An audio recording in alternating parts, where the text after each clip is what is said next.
നബിവാക്യം: നീ നിൻ്റെ സഹോദരൻ്റെ അല്ലെങ്കിൽ സുഹൃത്തിൻ്റെ മുഖത്ത് നോക്കി പുഞ്ചിരിക്കുന്നത് ദാനമാണ്. അതായത് ദാനധർമ്മത്തിൽപ്പെട്ടതാണ്. നിൻ്റെ വെള്ളപാത്രത്തിൽ നിന്ന് മറ്റൊരാൾക്ക് വെള്ളം പകർന്നു കൊടുക്കുന്നതും ദാനമാണ്. വഴിയിൽ നിന്ന്, അതായത് റോഡിൽ നിന്ന് ജനങ്ങൾക്ക് ഉപദ്രവകരമായവ നീക്കം ചെയ്യുന്നതും ദാനധർമ്മത്തിൽപ്പെട്ടതാണ്.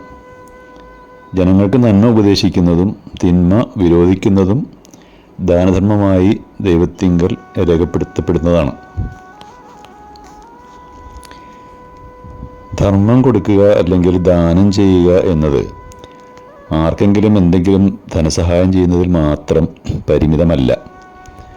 നബി തിരുമേനി പറഞ്ഞതുപോലെ ദാനധർമ്മങ്ങളുടെ രംഗം വളരെ വിശാലമാണ്.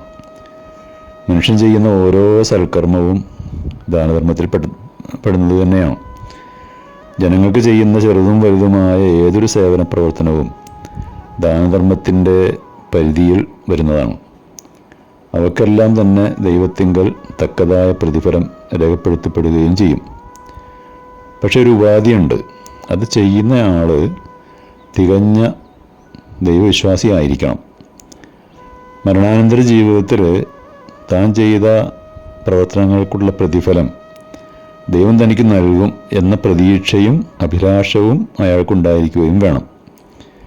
നേരെ മറിച്ച് ദൈവത്തിൽ വിശ്വാസമില്ലാത്ത, മരണാനന്തര ജീവിതത്തിൽ വിശ്വാസമില്ലാത്തവർക്ക് ഈ പറഞ്ഞ പുണ്യവും പ്രതിഫലവും ലഭിക്കുകയില്ല എന്നും നബി തിരുമേനി വ്യക്തമാക്കിയിട്ടുണ്ട്.